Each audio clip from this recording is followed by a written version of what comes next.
What's up, everyone? The Fast 40's back here on the DFS Army YouTube channel. We are taking a look at this week's NASCAR Cup Series contest, the Dover EchoPark 400. With me to break it down is the NASCAR GOAT himself, Taco. What's up? What's going on, my man? All right, so we got a lot going on here. We've got some questions already in the chat. We'll get to that in a second. But Taco, the Dover EchoPark 400, hot, short, steep. Tell me about it. So I'd say this is one of those tracks, I guess, kind of there with like Darlington as just being like super unique. So it's a 1 miler, but you don't want to compare it to other 1 milers. It's not like New Hampshire. It's not like Phoenix. It's very unique because those tracks, the flatter mile long tracks, they use a short track package. So I think beginning of last year, they're running both this track and Bristol, the steeper concrete short tracks, with the intermediate package, which is something we haven't been in a while because we have been to a lot of road courses, super speedways. Like the last 4 weeks have no bearing on this week, just entirely different packages and everything. But I can tell it's affected pricing some. And most importantly, with there being no practice or qualifying, getting rained out, we have a starting order that is heavily based on the last few weeks at road courses. So you've got some crazy shit like SVG is starting 6th. Absolutely ridiculous. And some guys starting in the back that would never qualify in the back. Usually, like Zane Smith, for example, always qualifies top 15, is almost always a guy that's like, hey, you want to play, but he overqualified. You actually get him starting in the rear for I think the first time all season in this package. So the starting positions make this a very interesting slate. A lot of expensive place differential. Usually Dover is a spot where I would recommend at least 2 dominators, because usually the guys that qualify up front here stay up front, run up front, lead laps. But with the starting order being randomly assigned and us not even knowing who's fast off the truck with no practice, things could get a little bit weird here. And you can see the most expensive guys on the slate are deep place differential plays. Like Ryan Blaney starting 31st. Larson starting 25th. It's a weird slate because of that. I'm already putting together the obvious trio on screen here with Blaney, Smith, and Larson. Yeah, and if you're doing obvious, may as well just throw a Posevar, because another thing about this track is it's a concrete track. The last time that we were on concrete was in Nashville, where we saw Posevar pop off, almost win the damn race from the rear. So, it's back to this package, you know. I'm also kind of sorry, go on. The one thing missing here from the very obvious lineup, we're gonna get into all the drivers and all the stuff, but the one thing obviously missing from sort of the obvious start that I just put on screen is who's the dominator in this scenario? It's most likely to be Chase Elliott. But you probably don't want to throw him in that lineup because that means you'd have to play JJ Yeley. Yikes. Yeah, Chase Elliott's jumped up to being the favorite just off of sitting on the pole, but also he's really, really good at this track. Unless he wrecks, he's pretty much always a top 5 guy. Multiple wins here. Has led a lot of laps at this track, so he's actually right up there with Larson and Hamlin among the favorites. Larson and Hamlin are still co-favorites. They open as co-favorites. They're still co-favorites despite starting back in the rear. So you can make your way up here at this track for sure. It's a long race, and you can see it with Blaney and Larson starting in the very rear and still having the best odds. I got to stop you for a second. Mm-hmm. I got to work a pun in, okay? Go for it. I got to work a pun in. Just let me do my thing. You said Chase Elliott you said Chase Elliott's the favorite because he's sitting on the pole, right? Yeah. And there was a girl I knew who was everyone's favorite because she likes sitting on the pole. And you would chase that? Yeah. Oh, there you go. You made it better. And See? no, there was no need to chase. It was right there. Anyway, all right. I just had a pun in my head. I got to get it out. It has to come out. Okay. And now we got the full chase front row, so everyone will be chasing the chases. A little chase Briscoe, little Elliott. Yeah. Let's take a look at these win odds here. Larson, Hamlin, 5.5. Okay. Denny. So you got Larson and Blaney, two guys who are massive play stiff as the first and third favorite. Hamlin up there, and Chase Elliott, because he's got the pole, gets the high win odds. Yeah, and then he's won here multiple times in the past. Yeah. Really, just Hendrick as a team. Just have we been racing here for a long time, Taco? I assume yes. Yeah. You used to race here 2 times a year. And the timing this year is actually very different. So usually we'd race here, like before COVID, it would be once in the fall, once in the spring. We've gone to just the spring race over the last several years, and now we moved this race into the summer. So the grip levels will actually be significantly lower as it's going to be hotter. It's in the middle of the summer, not the spring. So conditions will be a little bit different. And on top of everything, there's a new tire compound, new combination of tires. We've used each side previously at different short tracks, but this combination's never been used before. So we got a lot of unknowns just stacked on top of each other. We don't know who's going to go one lap and realize they have an issue that would have been diagnosed in practice. We don't know who's fast because we don't have practice times. And with the new tire setup, the new time of year for this race, and they're just being less grip than usual. Like there's just a lot of unknowns at this slate that we just have to deal with. Unknowns could be good. So a couple of important factors here right now. First, for everybody's watching, I'm going to remind you all, this race starts about an hour and a half earlier than a standard Sunday NASCAR race. So go reserve your seats now. I just did it. Yeah. Reserve. Those contests are filling up fast. That's number one. Number two, got a question at the beginning. G-Hook, new member. What's up, G-Hook? Huzzah, welcome to the team, right? We will add a little Dom station demo at the end of this, but this was a question I wanted to get to. Is it better to play on FanDuel or DraftKings for NASCAR? Let me put it like this, G-Hook. The contests aren't that great on FanDuel, but I would suggest that if you just pretty much throw the projection system in FanDuel, you're going to do pretty good. So basically, I would say, yeah, it's better probably to play on FanDuel. It's a little easier for whatever reason on FanDuel. I don't know if it's because the competition is softer. I really don't know why. But if you had to choose between one, that being said, I always focus on DraftKings because I'm a fucking idiot. So there you go. I guess there's a little bit more edge in FanDuel, but the contests are shittier. I guess it's slightly more infuriating if you're going to play a single entry or something. I'd rather do it on DraftKings than FanDuel only because, especially with the number of laps here, if you have any one person on your roster that has an issue and doesn't get the laps completed, like that lineup could still be fine on DraftKings. Like we've seen, like say, I don't know, Hamlin leads the first like 200 laps of this race, right? And you're on him. It's a good day. He wrecks out. He misses 300 laps worth of laps completed points on FanDuel. He's not optimal. On DraftKings, still optimal. So I think it's a skill set in FanDuel to just go after the Chase Elliott's of the world who don't wreck and maybe avoid the Carson Hosevars of the world just because, especially with there being 400 laps to go around, it's really annoying when you have a great lineup, but just one person only got halfway through the race and it tanks the entire lineup. You're just dead.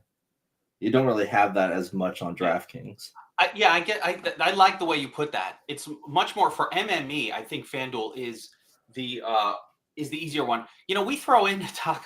I'm just going to share this every week in order to have the backtest mode on the domination station. We have to.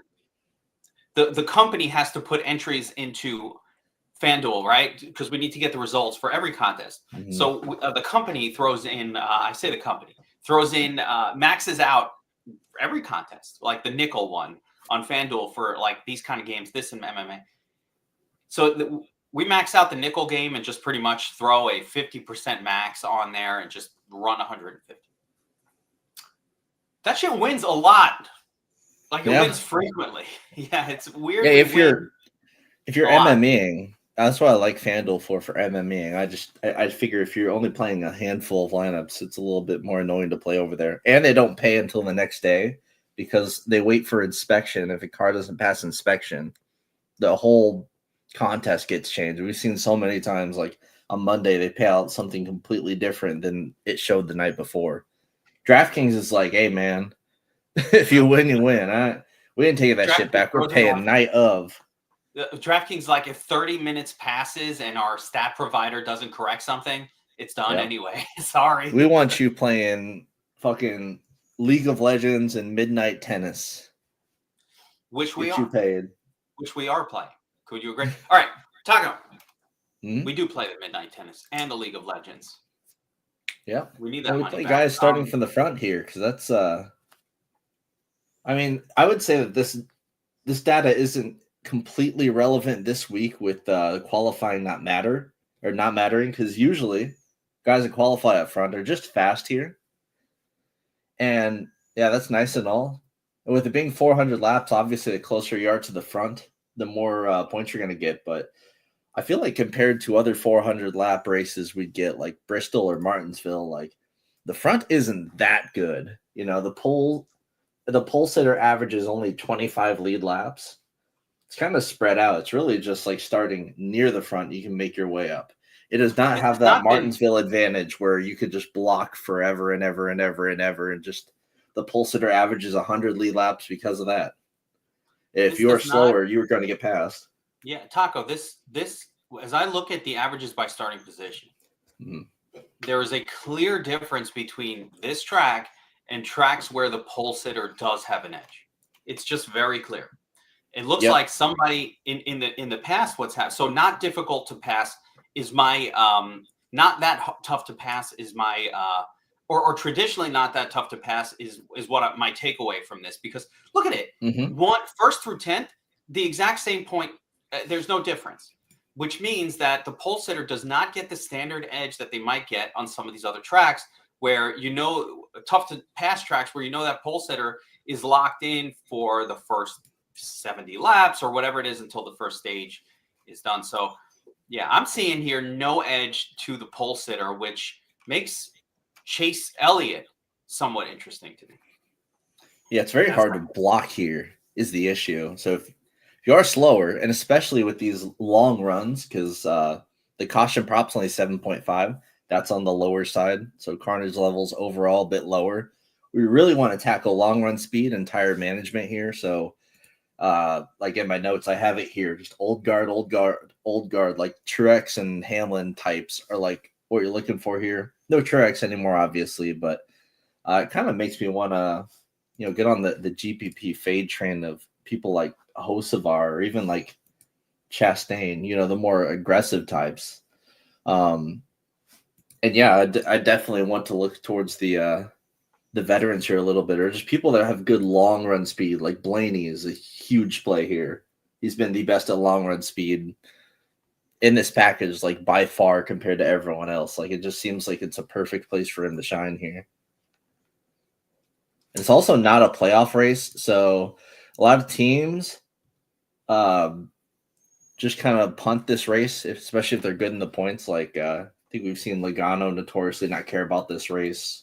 Reddick kind of. Why the hell would this not be playoff points? Like what is going on with NASCAR? Why do they have? No, it's not. It's not a playoff track, so what does that we tend mean? to see some of the best teams take extra care into nailing the playoff track. So I mean, okay, but this is kind of an oddball race. A lot of teams just kind of take the week off. Oh, but you get points towards the playoff here. Yeah. All right. You feel I'm confused. I'm like, whoa, this is like an exhibition. What the hell's going on here? All right. So traditionally, not much benefit to really being on the pole here. It seems that you can pass. That's what this is showing. Are there any other tabs here that we need to take a look at? I guess we could look at the historical, but I don't know how relevant it is. Again, we haven't probably seen a track where you have so many studs start. Actually, as a matter of fact, it looks like the last one had that. Wait a minute. Yeah. Chase 29th, Larson 20. We did see the last time we had big play stiff, the play stiff guys got there. Yeah, and poor Kyle Busch couldn't go for a third straight pole here because for whatever reason, he's been just winning poles here.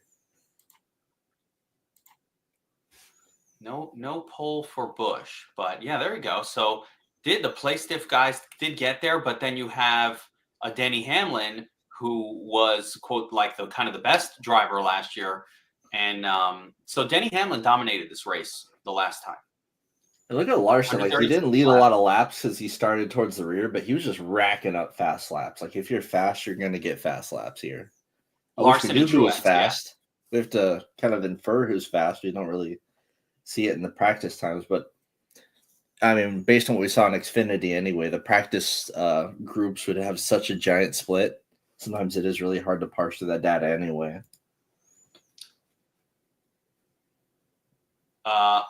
Colo snuck his way into the lead just by some scammy, Weasley shit last time, which is why we love Colo. Yeah, he didn't pit and just kind of hung out there for 33 laps up front. I think I remember this. Leaders were pit cycling. I remember it. And like even dropping all the way back down to 21st, he was in the nut because of you gotta love Colo, man. You gotta love Colo. Jeremy Collier says Fords will dominate today. Last race before that, Byron just led the whole thing. Chastain and Truex got there. This was also a rain slate. Monday, Martin coming out full effect. So I'm pretty sure this is also set. Is this push until Monday? No. I mean, it's a very, very light chance of rain out there. Last I checked, it should be good. Okay. They don't have lights there, but I really doubt we see any more Monday races. Busch. At least here this week.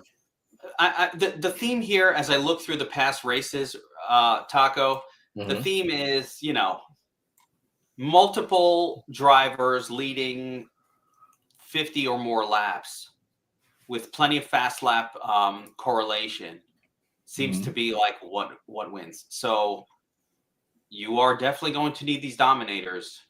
Yeah, and if you look at like Truex there, like if you're fast but you're coming, from back in the pack, you're still going to get fast laps along the way. Yeah, but not enough. Not enough against a multitude of guys who get. So if a small group gets a lot of lead laps, even a massive play stiff guy, he finished 12th. Yeah, he didn't do that much, but he almost got there. And then let's see who the punts were. So the punt plays in this last one. Doesn't matter. This is a while ago, 2022. Anyway, all right.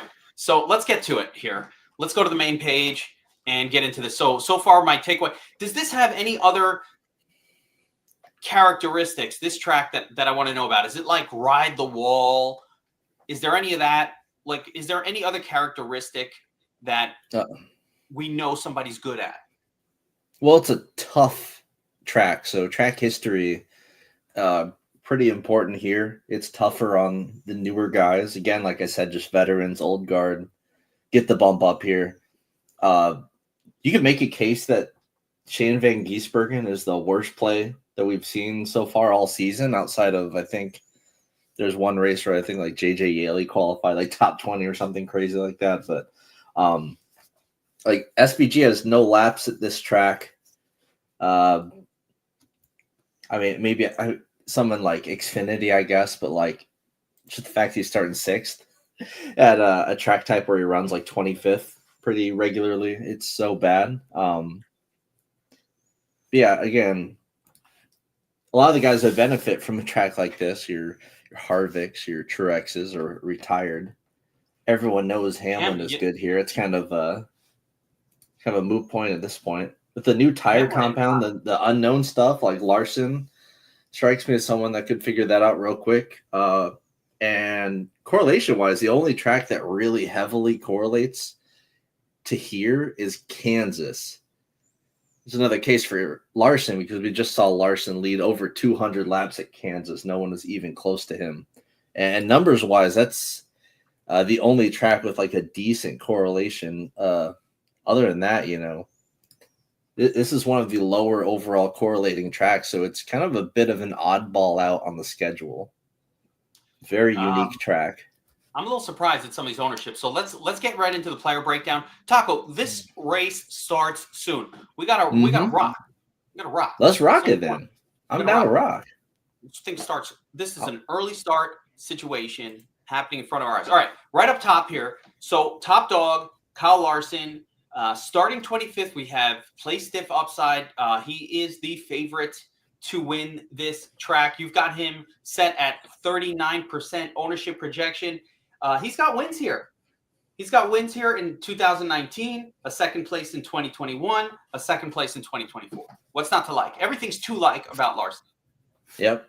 Kansas and then Bristol. Bristol, another steep, short concrete track.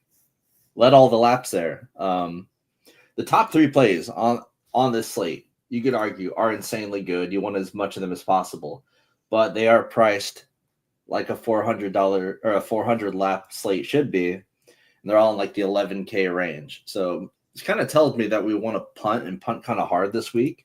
The middle range guys might be, It seems to me like you want like 2 of these guys in like every lineup, right? But then there's that group underneath them of like the very, very early stage 1 DOMs. This kind of just seems like the way to build your lineups here. Yeah, I think you can't fade these guys. Denny Hamlin is the sketchiest of the sort of top 3 salary guys, not from a win odds perspective, but just from where he's starting. Because with Hamlin, starting 13th, you have a little less play stiff upside. But I think you would argue, and that 35% ownership would argue that it really doesn't matter. If he gets in there and he leads a bunch of laps, Hamlin is going to be that guy that you needed. So is that why you've got Hamlin up there at 34%? Yeah, and remember everything I said about about this track moving to the summer, there being less grip, long runs, and tire management mattering the most. You could argue that Hamlin makes up for his lack of place differential compared to Larson and Blaney with his proximity to the lead. He's one of the only guys that prop sites are putting as like a leader for over under laps led. He's heavily expected to, contend for a win here and also lead a bunch of laps. He's starting up much higher than Larson and Blaney in that regard. It's exactly what he did here last year. So on paper, he makes like the most sense as like the guy that comes in and leads stage 2. I want to see a stage 2 props real quick, actually. Take a look at that. Meanwhile, to back up what you just said, 2 wins for Larson, for Hamlin here, including 2024, this last race, and back in 2020 he had a win here as well, and top 5 in 2023. So he's been good here. How about these odds? Okay, the stage 1 winner odds. The favorite is Chase Briscoe starting second at plus 350. Second favorite is Denny Hamlin and William Byron. They're both plus 450. Hamlin starting back in 13th. Byron starting in 5th? And then it's Larson and Elliott tied as the 4th favorite, even though Elliott starts on the pole and Larson starts back in 25th. So you can see having the pole is not the biggest advantage here. I think people are going to pile on to Elliott because of the odds and just how many laps are and how easy it is for him to get lead laps off the rip. But I don't think Elliott is as safe on the pole as people are used to the pole sitter being. Like, just look at his stage 1 odds. And in stage 2, should be, Hamlin and Larson are the co-favorites to win stage 2, followed by Byron and Blaney very closely. I will give this for Chase Elliott working in his favor. He has wins here and good finishes. This is an actual good track for him. Weirdly. And he doesn't DNF. He hasn't DNF'd all season. We saw the same thing last year. He's got to be the best in the series at just finishing races. So when you're thinking about a pole sitter and cash, right? Like, even if he doesn't lead a ton of laps to start the race, just his finishing, like the fact he's finished top 20 every single race this year is a good benefit for him. Now, if we're looking too much at the recent races, like these are super speedways and road courses, but I mean, he just has that safety factor to him. So he's got a good floor. Not I as don't remember scary of who a it pole was. sitter as like a Gibbs or something. I think it was somebody in the chat on our last show, but I believe it was somebody in the chat that mentioned that Chase Elliott has been part of the nuts this season in like 50% of races. He's been Yeah. quietly awesome this year. Yeah, because he's just finishing races. It's a really good thing to do. He's been avoiding crashing. He's great at blocking and maintaining his track position. Yeah, quietly awesome. Chase Elliott this year. They're giving we got a Pick couple other Six is names giving him here. 67.5 laps led. That's his over under, which is fine. So just give him 67 laps led. Give him, a decent finish. That's not. He's all right. I'd say he's a good floor play for a pole sitter, but I just don't really love pole sitters at this track. We're gonna have to see, I guess. Ryan Blaney, another play stiff guy. Starting 31st, the best play stiff guy probably from the stud group, is good here. Ryan Blaney is a fucking awesome play. It's all about long run speed and tire management, and that's just been his absolute bread and butter. Bread and butter in this package. Because when he hasn't DNF'd, he's been a top 2 car speed wise. He's always starting in the rear, and once again, he's starting in the rear. We don't really know what his speed's going to be, but he's one of those guys you can absolutely predict because every time we've been in this package all season long, he's had great long run speed every single time. He's had the best long run speed. So give me these long runs. I think what is the over under for lead lap cars, like 15.5. Like they're expecting a ton of cars to get lapped here. It's great. These long green flag runs are just awesome for guys like Blaney. So he's got to be the best play on the slate for me.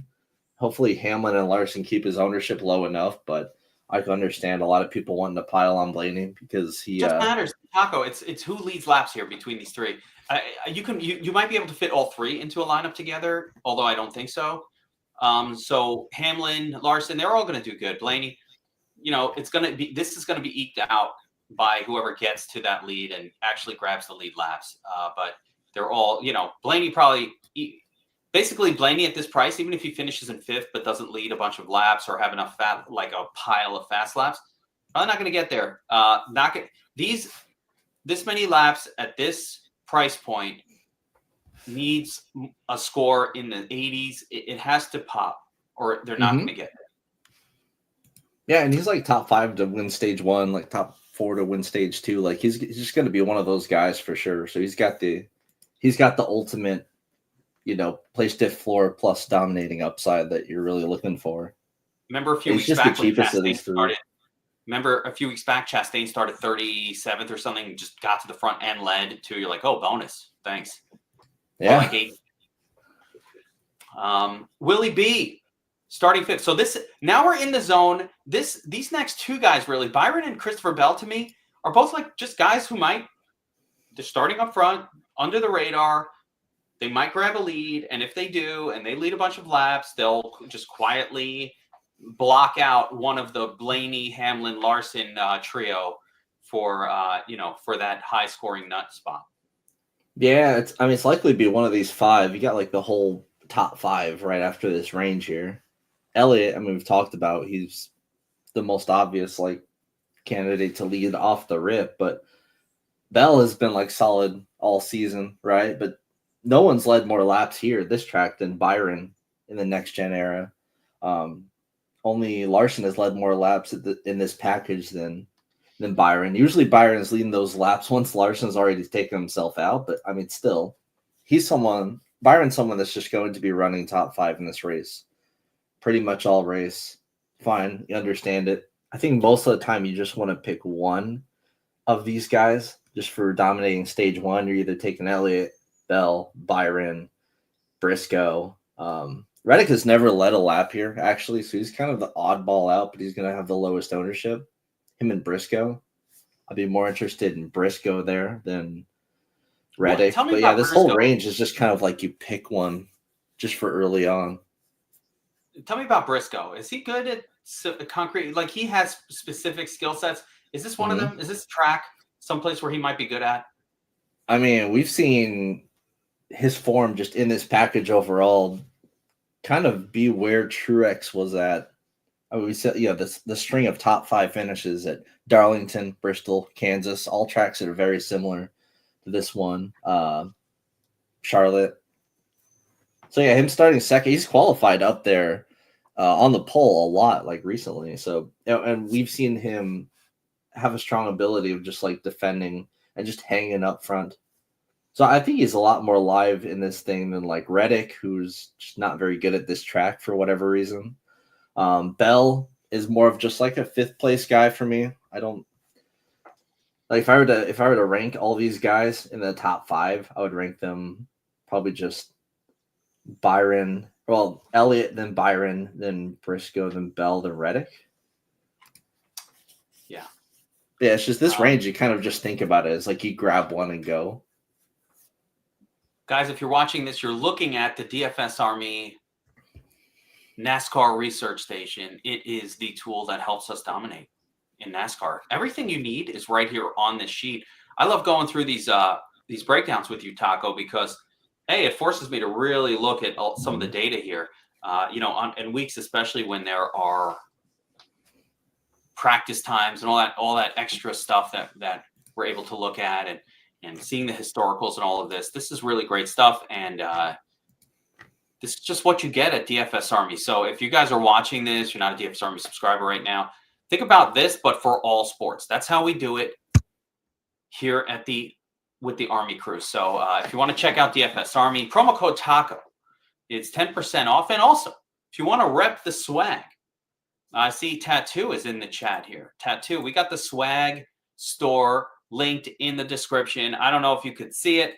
I don't know, but we got swag, we got cool t-shirts, whatever you want. Hoodies, stickers, cozies. Taco, you got the cozy at the house? Keep the beer Oh my cool. God. No. Give me cozy, bro.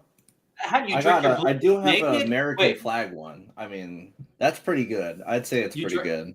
Yeah. A little American flag action. You drink your Blue Moons naked? Naked Blue Moon? I feel like we've been over this before. Not a big Blue Moon guy. Really? What are you, an IPA guy? I'm an IPA guy. Oh, jeez. That's almost a fireable offense. You're lucky that I love you. Or it's almost like it. IPAs? Hell no. Hell no. All right. Anyway, back to the breakdown. These golden ales. I don't know. They're pretty solid. A nice middle ground. What's that? A golden ale? Okay. Golden ale.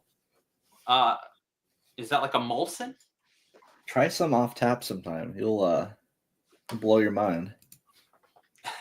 Anyway, Players Club is. We got an early race start here. We got a. Wait. One more thing, Taco. Mm-hmm, one more thing, guys. We are doing. Talk about the Players Club. We've got an August to remember coming up. We're going to be back testing everything. We're going to do showdowns. We're going to have NFL full slates, everything. Every night it's like a Players Club every night. I don't even know. Like, I need to figure this shit out. When? But we're going to be doing regular back testing all through the month of August to get better at DFS. And I advise you guys, if you're NFL people, be around, stick around. We're going to be doing these streams nightly. You're going to need multiple 12 packs of Blue Moon or vape, whatever you're into, to get into the mind space. Some back test action. We're going to get really good at running the Dom station for NFL contests. Taco, I can expect to see you there in the back test stream. Yo. Hell yeah. I'm down. All right, so we talked about the top crew. Ross Chastain is up next, and Chastain starting 19th, 17-1 odds, whatevs, but Chastain's good here. Under the radar. Actually not. 31% ownership. I guess not under the radar. I don't believe that. Not at all. That seems too high. No, he's been, bro's been killing all of the intermediate tracks this season. People know he's good here. He's starting back in 19th, like. I don't know, bro. He's always popular. He's good here, and he's been good this year. He's another one of those names that keeps showing up in winning lineups. Yep. He's had a little bad run, but had some monster scores earlier this season. Yeah, a lot of good scores, a lot of cheap pricing. 7,600 bottomed out at this year. So Chastain, interesting. He's averaging 61 lead laps, 26 fast laps at Dover in the next gen package. Should be a pretty popular play. Yeah, coming off a second and a third place. This guy's really, really good here. So, do with that what you will. He's good here. Very playable. Yeah, I think him as the tertiary option will be a very popular lineup construction. Like, he's not that different of a play than Kyle Larson, but for 2K less. Kyle Larson actually has not had the most success at Dover recently. Like in the next gen package, only averaging 19 lead laps, 26 fast laps. But I think the situation for him this week is a lot better than an average week for him, just with how hot and slippery it's going to be. Honest, I think that helps guys like him, the dirt guys, maybe even like Bell. So I could see it for Ross Chastain. We'll find out. Chase Briscoe, we already talked a little bit about him. He is starting second, 13-1 better win odds than most. Mm-hmm. And they jumped up. He opened at like 20-1. Now he's 12-1. Just a qualifying spot, probably. But I mean, he's been good. Not a good track history here, but he's in a new vehicle, so you have to throw the track history away. And this year, he's been really, really good at steep track. Yeah, Stuart Haas was not one to care about the intermediate package at all last season, or the last couple seasons, really. So, not worried about the finishes. Zane goes in every lineup this week. Let's just spoiler alert that. Like, this is a spoiler. If you guys want to tune out right now, all in on Zane. There you go. Yo, chill. All right, sorry. Was that a spoiler? Did I just give it away? No.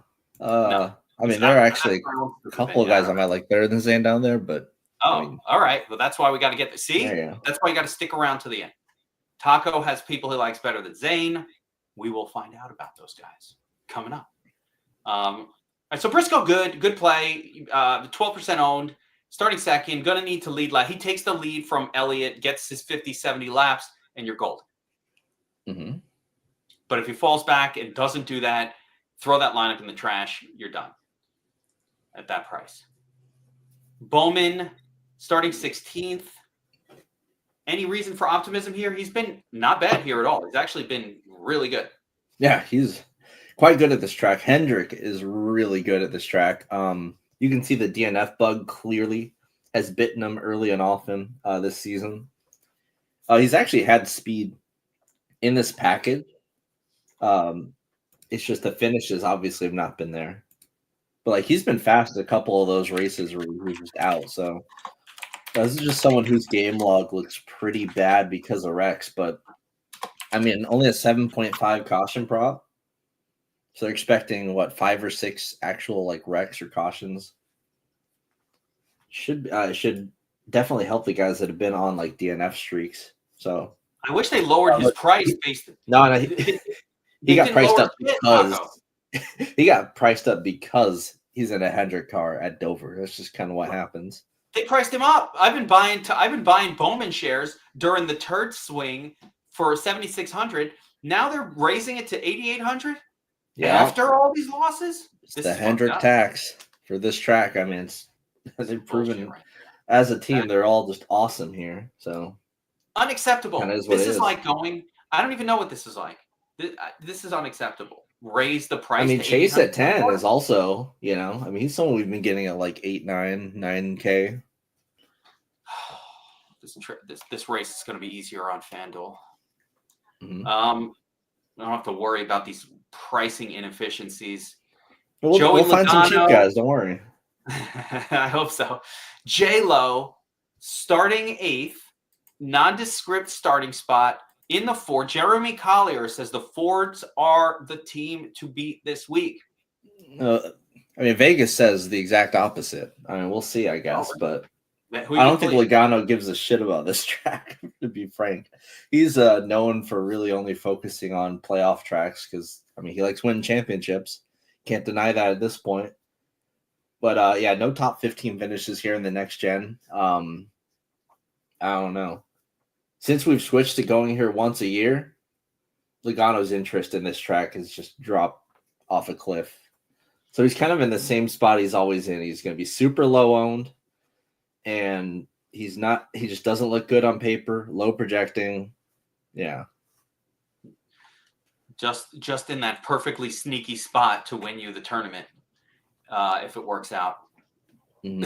It's very unlikely. Jeremy is qualifying the statement now. No, you stand by it. You stand by it. You don't qualify. Well, you don't have to say Fords if you're talking long run speed. You can just say Blaney. There we go. No, you got to stand behind. Don't let the cancel mob change your opinions. All right. Kyle Busch starting 10th. Not good here recently. Not terrible, but nothing special. Odds to win 19-1. I mean, I don't know. It's just so nondescript to me. 12% owned.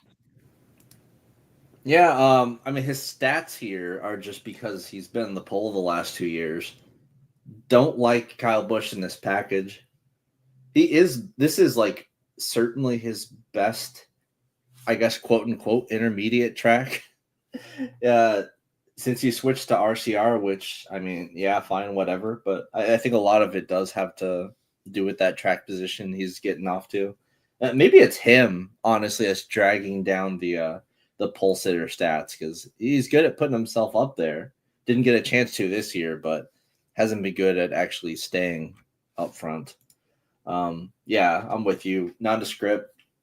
The odds are fine, right? As a former winner here, but you can see he's not a top 10 guy in this package by any means. Him winning in 2017 is about as relevant as me being able to go out to a bar and pick up chicks back in 2001. Yeah, and you got to know how to like adjust odds like that in your head, because that's just how sports books work. If someone, like in golf, we see this a lot. Someone won the tournament in like 2015. Doesn't actually matter, but they're going to, just jump up his odds just for the hell of it. Like they always do the winner's bonus shit. Last week, Chris Buescher fucked us.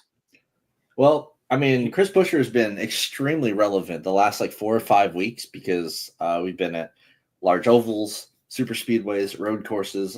All these things have been Chris Buescher's jam. This is not Chris Buescher's jam. I don't care about him this week. And he's been, like a core play win pick nonstop for the last like month. This is a great time to get off of him, because he is not really a contender here. And he's starting to unfriend you. Yeah. You're unfriend the Buescher.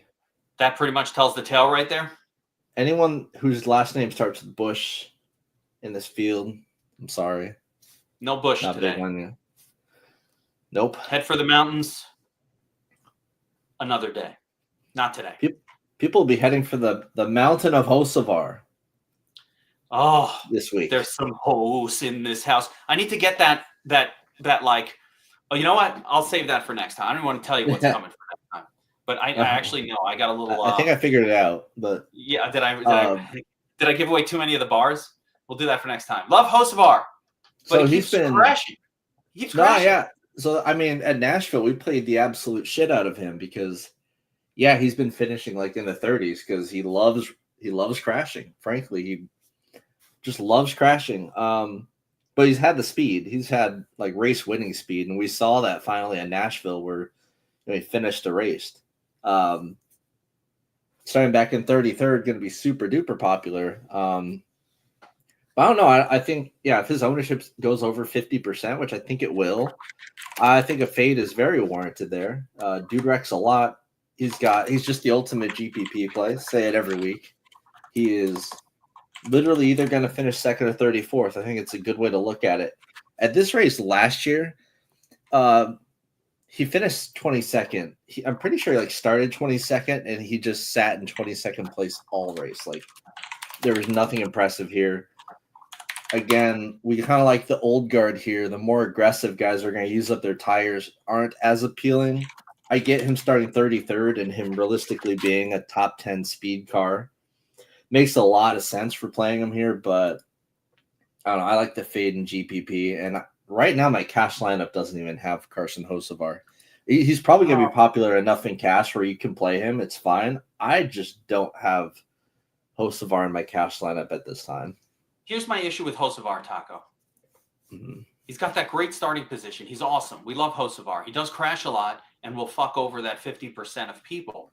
But the main thing is he's a little expensive. Like at 7,700, it's not a bargain price. So it's not like when Hocevar's in your lineup. The problem is if you're trying to get 3 of these types here in the lineup, and I'll go down a little bit, like all the way down to like a Chastain, even in the 9K range. If you're trying to get 3 of these, the Hocevar thing just doesn't fit in the way you would have to construct it. So if there was an excuse to fade Hosey a little bit, just a little bit, that would be it for me. It's just like when he's in there, that $7,700 price tag, it really negates having a trio of these types where if you can find like some sub 7K, a sub 7K trio to round out the lineup, you can afford 3 like dominator types. So that's what I got for you. Hocevar, love hosts, but 51% owned is super sketchy. I'm with you. Let's move on. Keselowski starting 15th. Nothing going on here that looks good to me. Well, I will give RFK this because I'm not a big Busher guy, and I wanted to be a big Priest guy, and they qualified up front. And I don't think anyone's going to be a Keselowski guy this week. I will say, if you're in a single entry and you're looking for an off play to spice up your lineup, we've seen that RFK takes they are just across the board taking aggressive, like win the race strategy swings. It's kind of always been Keselowski's wheelhouse doing that, but the whole team, they don't give a shit about playoff points. They want to win races. Even like Priest, who is someone I figured would for sure like flip the stages and what, or sorry, not flip the stages, go for playoff points or whatever. No, he flipped the stages, stayed up top 10 the entire time. So there's RFK as a team, especially like Keselowski, who I anticipate to be very, very low owned. I could see being just that like single entry differentiator guy, low owned, and with an aggressive strategy, it could just work out in your favor. Just leverage, pure leverage there. Like speed wise, I don't know if there's a whole lot here for Kez. It's just I know his strategy is going to be very aggressive for GPP. I think that's fine. I'm just trying to look at any kind of track history to give me any sort of sign of life, but I'm not really seeing it. If you're playing him, it's because he's doing that. It's because aggressive strategy, and that's it.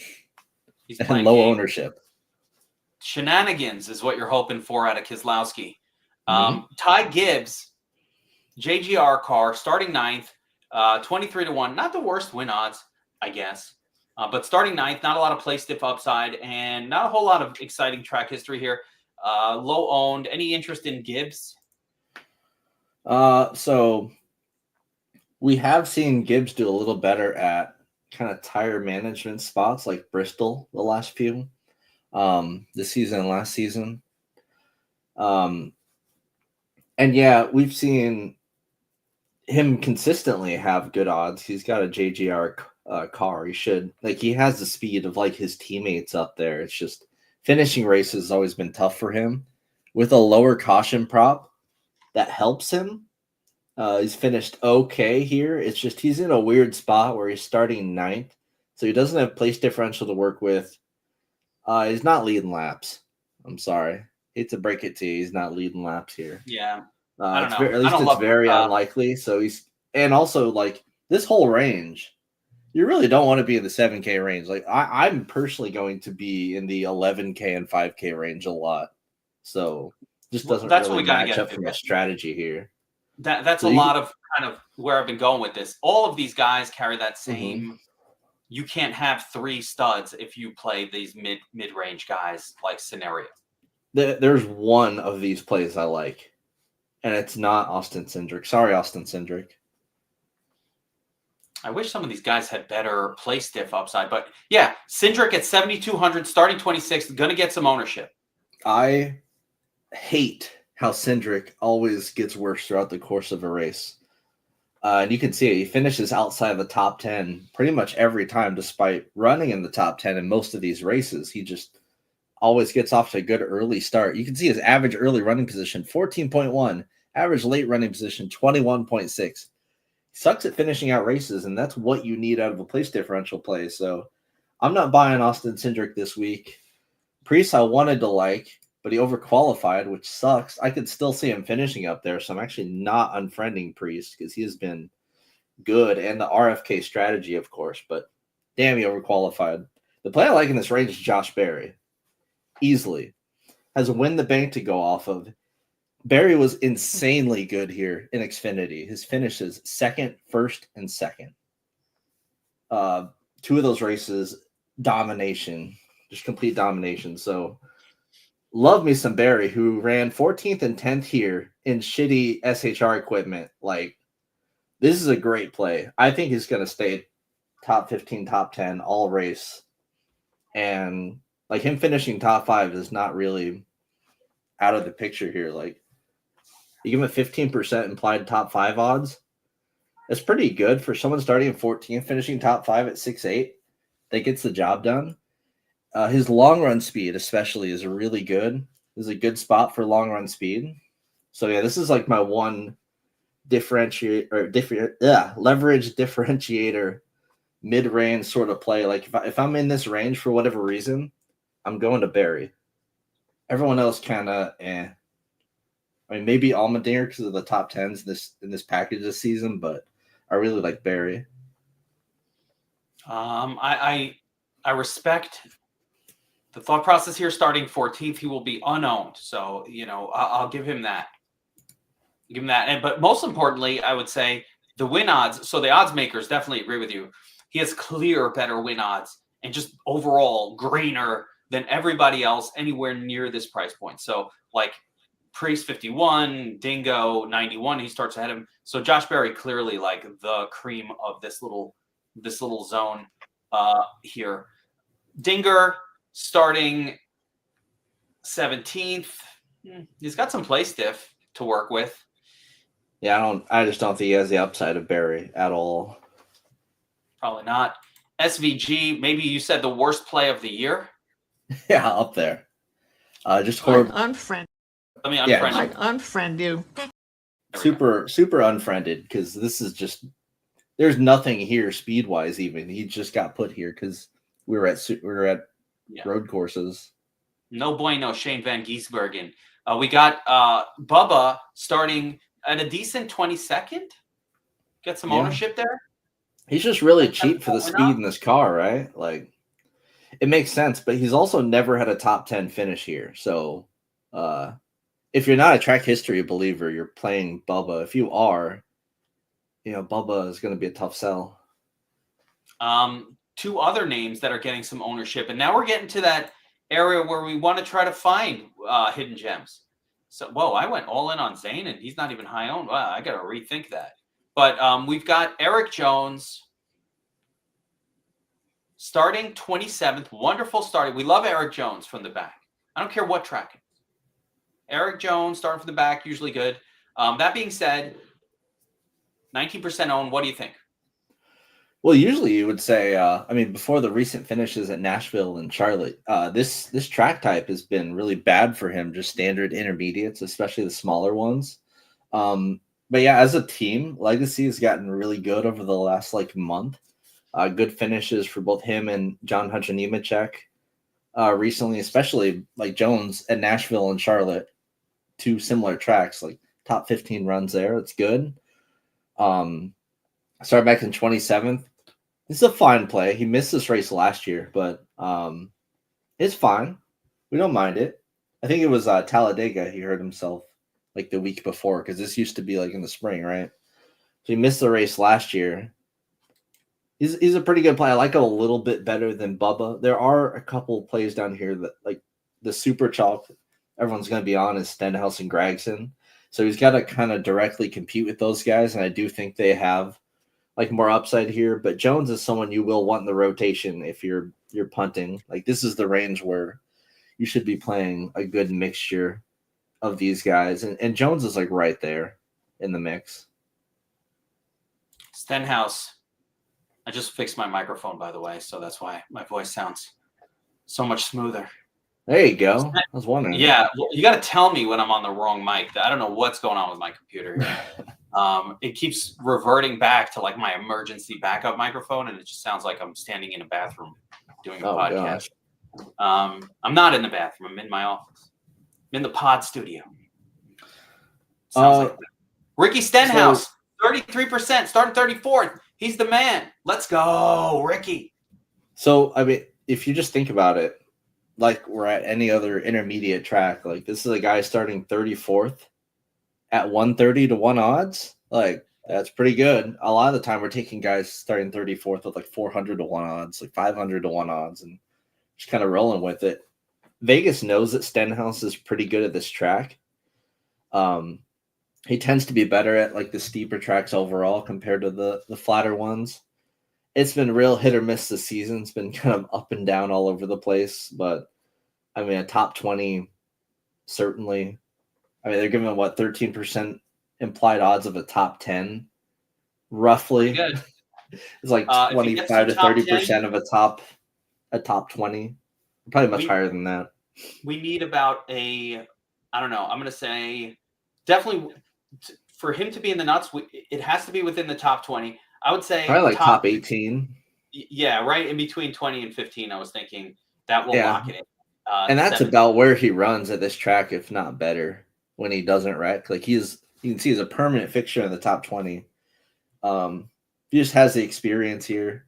He's pretty good. I think it being hotter and there being less grip here actually plays into his skill set also. So it's another reason to be into Stenhouse, but I mean, he's the chalk down here, so it's not worth glazing him too much. He's going to come with heavy ownership. I'm bringing in Doris to analyze these next two drivers. I just want to combo it. I'm with Doris. And I'm just going to go straight to Doris on this one and see what she has to say about these two. I'd unfriend you. That's not how it works. That is how it works, because Suarez on his way out, the fired man, starting top 20, like, nah, there's nothing there. And then McDowell, unfortunately, is a really good road course racer. Gets him well overqualified here at a place he doesn't even crack the top 20 at. So, yeah, easy Doris's. Let me see what Smokey thinks about McDowell. Should I fuck with McDowell shit? Hell no, fuck with your shit. No. Hell no. All right, there it is. So, not much more to say about it. Noah Gragson, starting 36. This is one of our sub 6K with the 5 in front of it. Names that allows you to pile up 3 studs on your team. Gragson, what do you say, Taco? Finished 6th last year. He's pretty good here. And Stuart Haas equipment, qualified top 5 as well and just kind of hung on. Yeah, so if you're going to be playing like me, a lot of 5K, you're going to be playing a lot of Gragson. No getting around it. Starting 36, terrific play. Not much more can be said than that. I mean, you just got to play some Gragson. He's going to be heavy in the rotation. Starting in the back, and he opens up salary for everybody. John Hunter Nemechek, also under the radar now, only 10% owned. He sometimes sneaks his way up there, like last week. Not last week, this in Las Vegas. But he sometimes sneaks his way up in there and just has a great finish.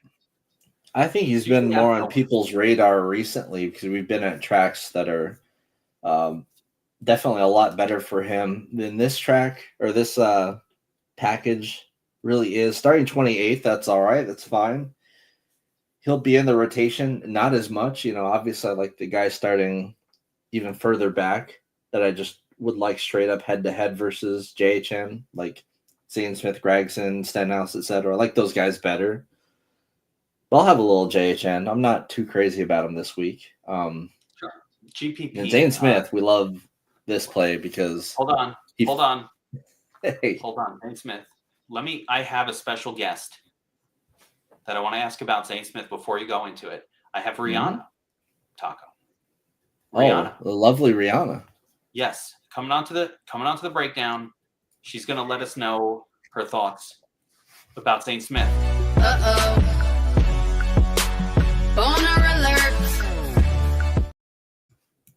Jesus. Uh-oh. No, I think my boner's coming in later.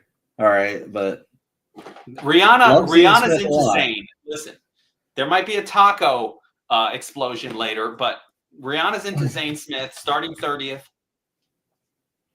Z Smitty. First time all season we get him like starting out of the top 20. I like it.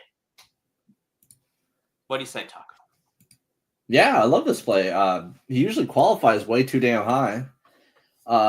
He's good defending and hanging on. Maybe so. The problem with Stenhouse, Gregson, Zane Smith inherently is that they may get stuck a lap down because they're starting in the rear. But I think Zane Smith definitely has the speed to hang up there, right?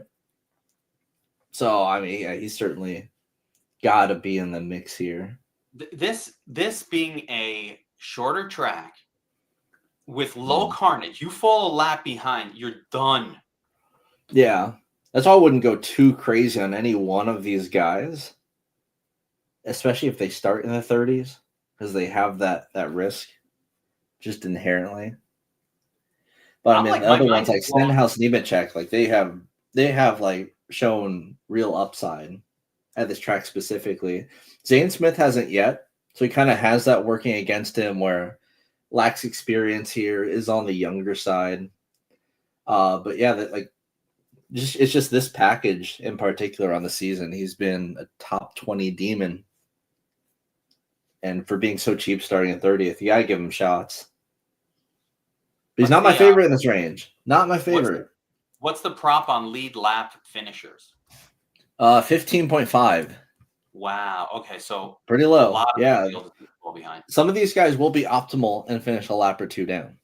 We've seen that. I don't know about two. You're not optimal if you're 2 laps down. I don't care who you are or where you are. I mean, yeah, at these shorter tracks, we could see like if it's a very, very long run to end the race, and like say Blaney is just cooking on long run speed, we could see a race with 8 guys on the lead lap at the end. Like that is completely possible.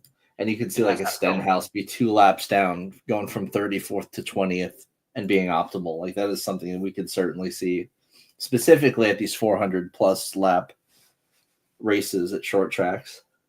Taco, you teased somebody below the price of Zane Smith, if I heard correctly, that you like even more than Zane. Mm-hmm. You just said that. Underneath the price of Zane Smith that you like more than Zane. So my mind is blown. Yeah, definitely. Who is this person who will lead us to NASCAR glory? Because I can't figure it out. I can. It's Mr. Cole Custer, who's gotten better throughout the course of the season. Dominated the shit out of this race last year in Xfinity. Was good here, in Stewart-Haas equipment. I mean, running like 10th, like back then. Of course, only 1 race, I think, in the next gen car, but still the 15th, solid. But for $5,100, that's cheap. That's real cheap. Starting back in 29th and being about a 20th to 25th place car, with some top 20 upside, not a bunch, but it's just his price specifically makes jamming in like Larson and Blaney together, Larson and Hamlin together, very possible. I don't know about all that, but by the way, General Custer was not part of the Civil War. Yeah, he was from before that, or maybe after. He was known for crushing Native Americans. If I'm remembering correct, Custer's Last Stand, was that not against the like the Sioux or some Indian tribe? Am I mistaken? Taco, do you know history? There's usually my nap time school, but I think so. I think you're onto something here. Yeah, I think that was I don't know that he was fighting against the Yankees there. I remember the Atari video game was the first one to ever have nudity in it. What? My random fact I know about Custer and his Last Stand. Oh, wow. But okay. This won't be Custer's last. I guess this season really is Custer's Last Stand and Haas's Last Stand in the Cup Series. But you have to admit he started off this season pretty hot garbage. Just overall form has gotten a lot better. Definitely more in line with the other Ford teams now. And he's just being priced like a Ty Dillon or JJ Ailey, which I mean, I feel like you put your he helps me so much. You put your Custer bias into that ownership projection.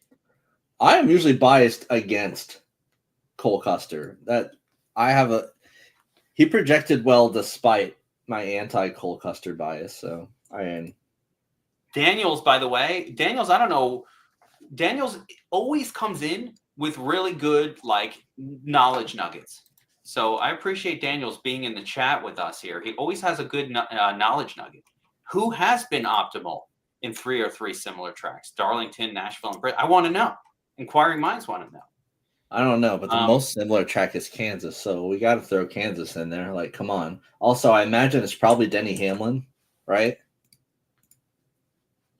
It's got to be Denny Hamlin. Could be. It has to be.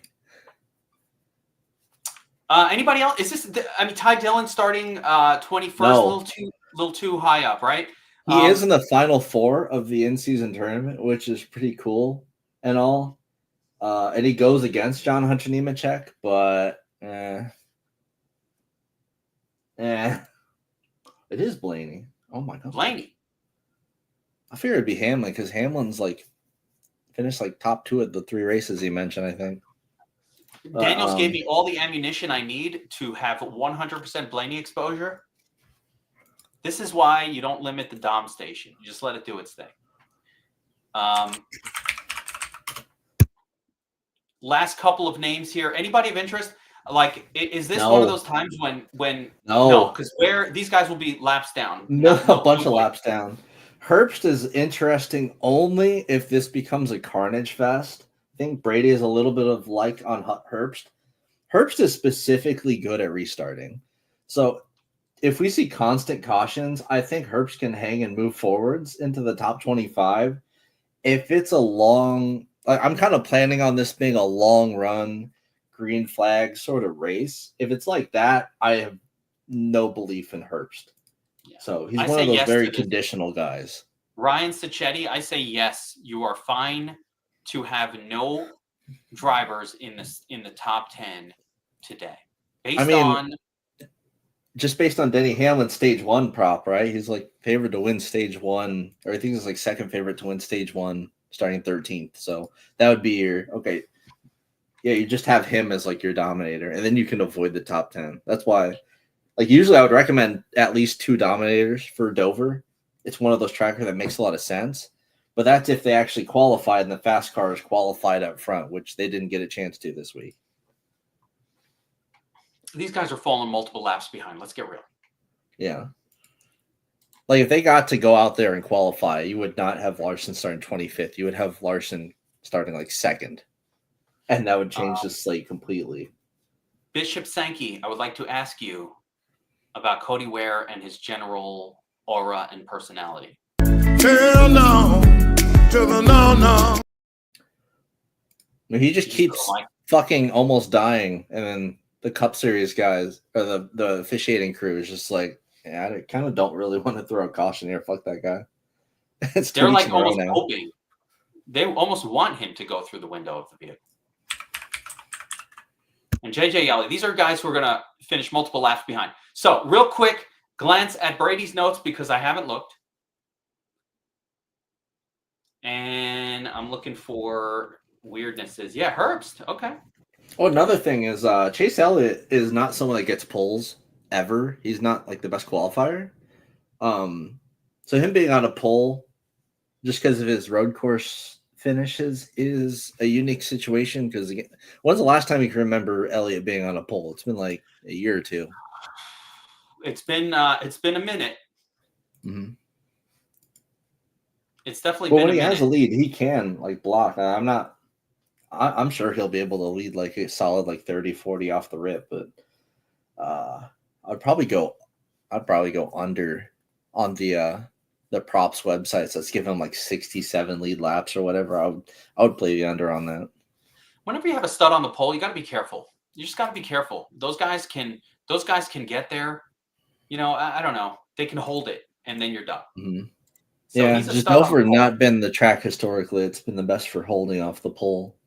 That's the reasoning why that Mm-hmm. 33% is something to consider fading.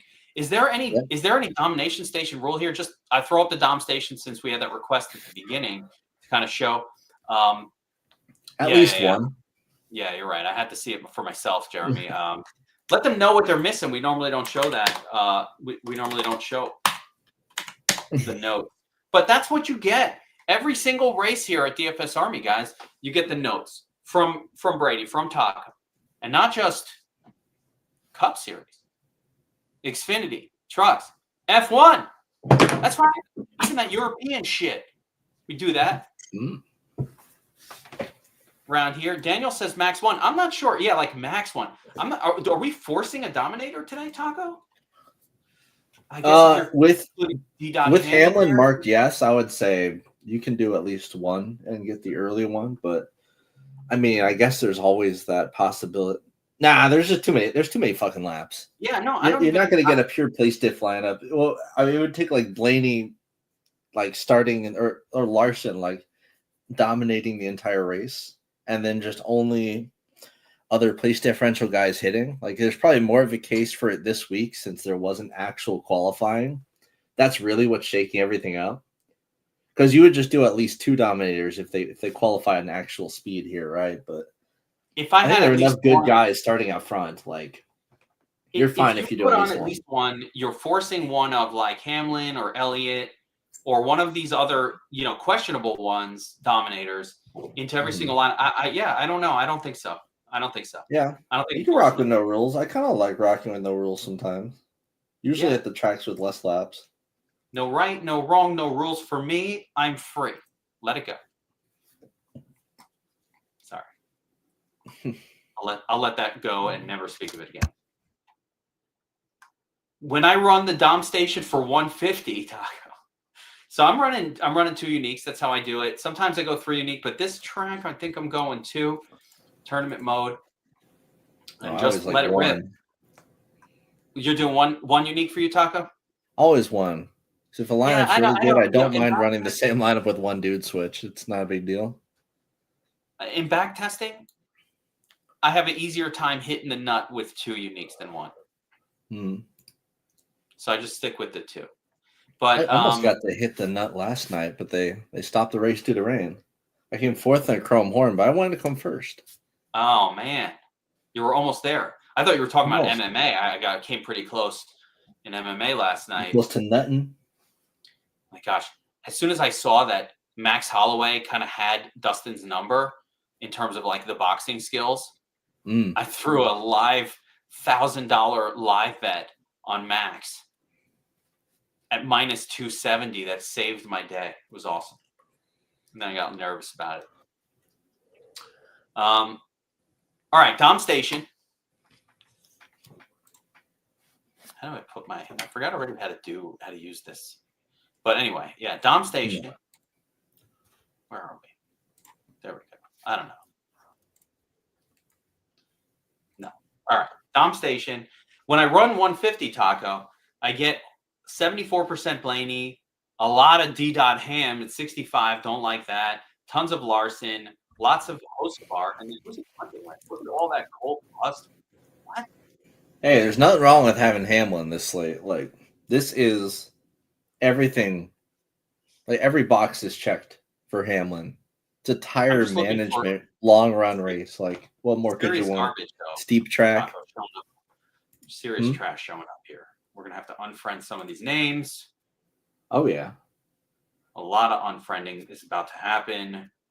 Cindric, Herbst, that much Herbst is a little bit much. Cole Custer, though, man, really? Good. If you just run the optimizer, you're going to get a lot of Cole Custer. Good. Yeah? Once you get those expensive guys. Yeah, they're so good. Blaney, Hamlin, Larson. It's great to be over on those guys. Just go crazy with it. Let's jack up the I prefer going under on hosts. This is like going exactly even in the field with hosts. I mean, you nailed the projection. The fact that he shows up exactly 51%, you know? Talk about putting the right number on the guy. I like it.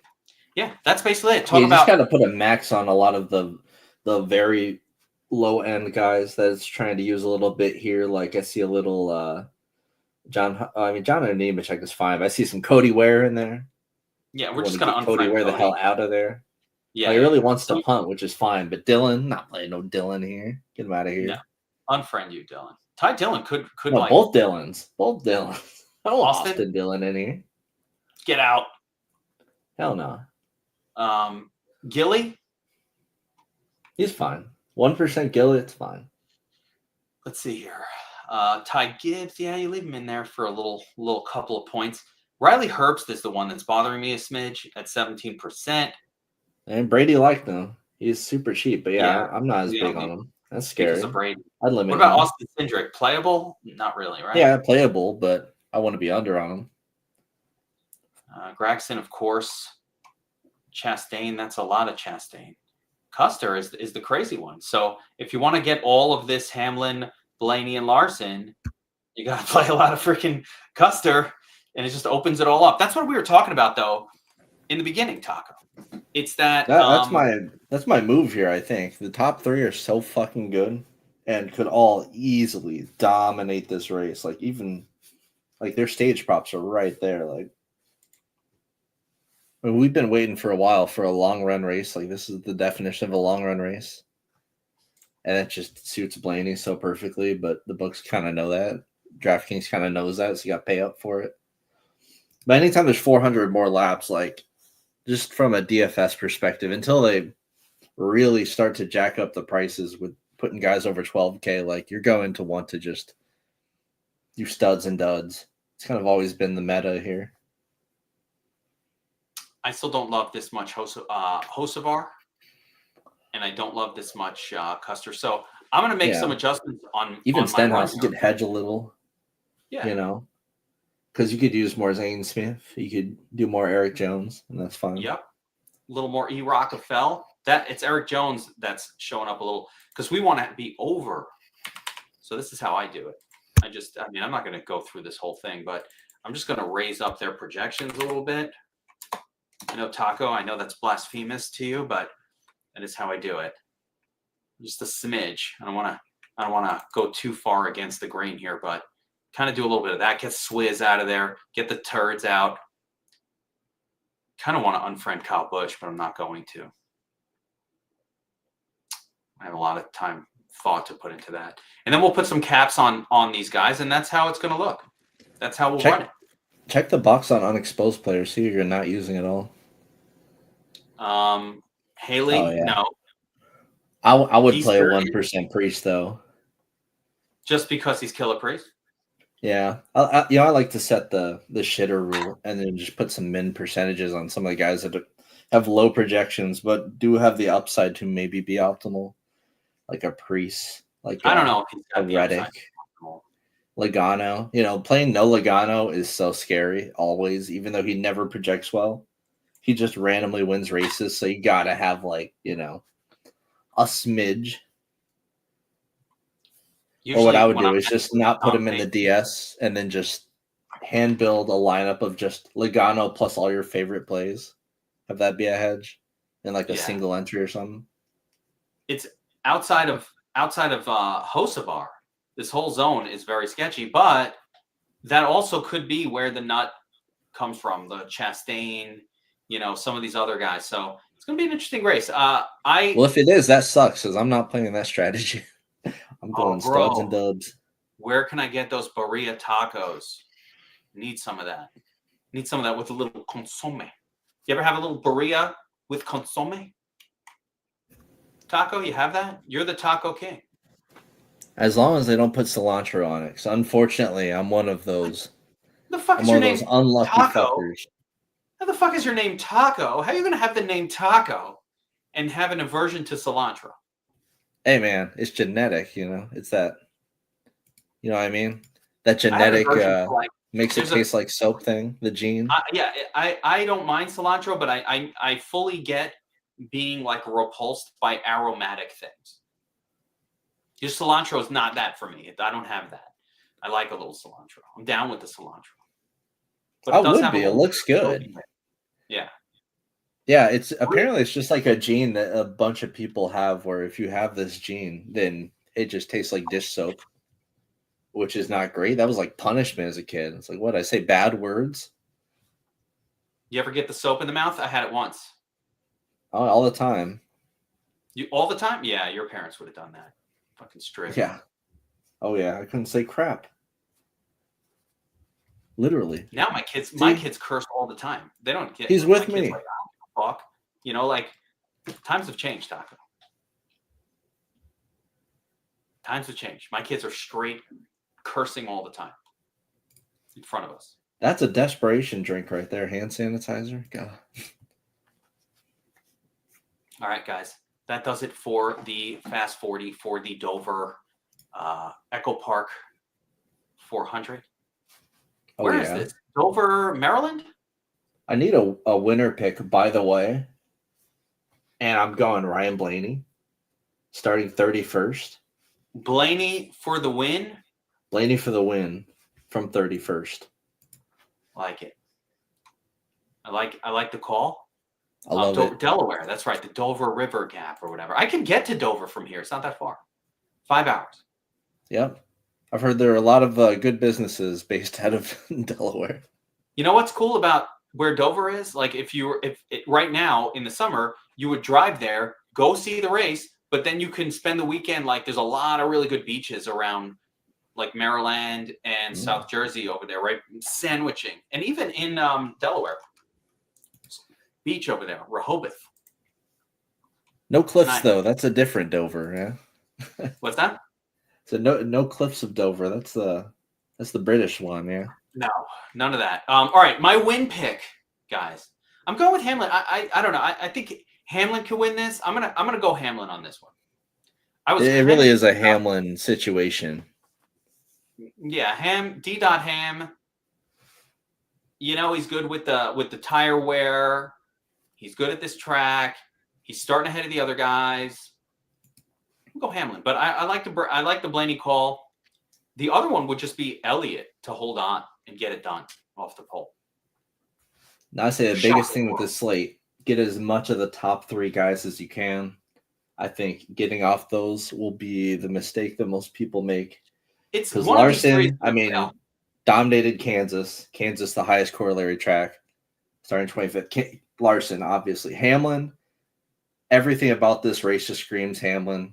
Tire management, all that. A lot of success here. Last year's winner, boom. And Blaney, long run speed, the best at long run speed all season. Those 3 have just way more of a case than everyone else. So just hoping that loading up on those 3 will be the way to go. Taco, here's my prediction.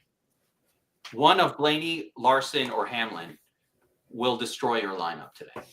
Oh, no. Hey, why you got to do that, bro? That's my prediction. One of that trio is going to ruin it, even if it's just because they were expensive and they just didn't do all that much.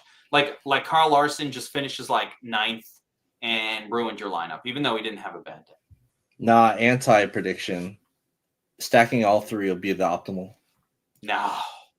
Yeah. No way. The amount of times when the 3 chalk pieces are put together to win you a tournament is 0. That never works out. We'll see. Hey. I didn't say Hocevar. No. Well, in fairness. That's the chalk. Yeah. That's the chalk. All right. We're calling Hocevar the chalk. I'm saying the because chalk. if you play those 3, you can't get to Hocevar. Yeah. And yeah, could you not see Larson just like fucking everybody over like he usually, like, you know, we always play him. Every time he doesn't win, he's basically fucking everybody over. Like that's I think it's these 3, unless Larson's himself, and then you just replace Larson with Byron because it's just rule of thumb. It's like next man up. I'm gonna have to sit here. Luckily, we have about an hour and a half. I'm gonna sit here and like contemplate how much over or under that ownership projection I want to go on these studs. Meanwhile, guys, again, about an hour and a half left till game time here. Go reserve your entries. They are running out. I luckily, as soon as we started this podcast, I was like, oh, fuck, I got to go reserve my shit or it's going to be gone. So I got them reserved. We're going to be making lineups, guys. Good luck, everybody. Remember, promo code TACO. Gets you in DFS Army at a 10% discount. And you want in now. We have a summer of back testing for NBA and NFL coming up. The MLB team has been absolutely destroying. Our upgrade of projections, not the ones that you do, Taco. Yours don't need upgrading. But I don't know if you noticed it, but we completely upgraded our projection model in the last year. MLB's brand new, and it has been smashing. NFL last year, we did an update to NFL last year and created the single most accurate NFL fantasy projection model ever conceived. I'll put it up against anybody, anytime, any place. Bring it. We're crushing all of it. And this is all of last year. Actually, really, second half of last year's NFL season. So that's coming up for the full NFL season this year. Our new projection model, which is the most accurate in existence. I'm comfortable saying that, Taco. Hell yeah. You're like, yeah, you shouldn't say that. No, I'm comfortable with it. No one has a more accurate system for NFL than what we have right now. They'll catch up in a year when they copy us, but not yet. So you're going to enjoy that for this NFL season coming up, guys. Good luck today. Helmets up on the race. Taco says Blaney. Kevin says Hamlin. That means Jeremy Collier says some random non-charter team could win. And NASCAR would love it. We'll see. Good luck, everyone. We'll see you next time. See ya.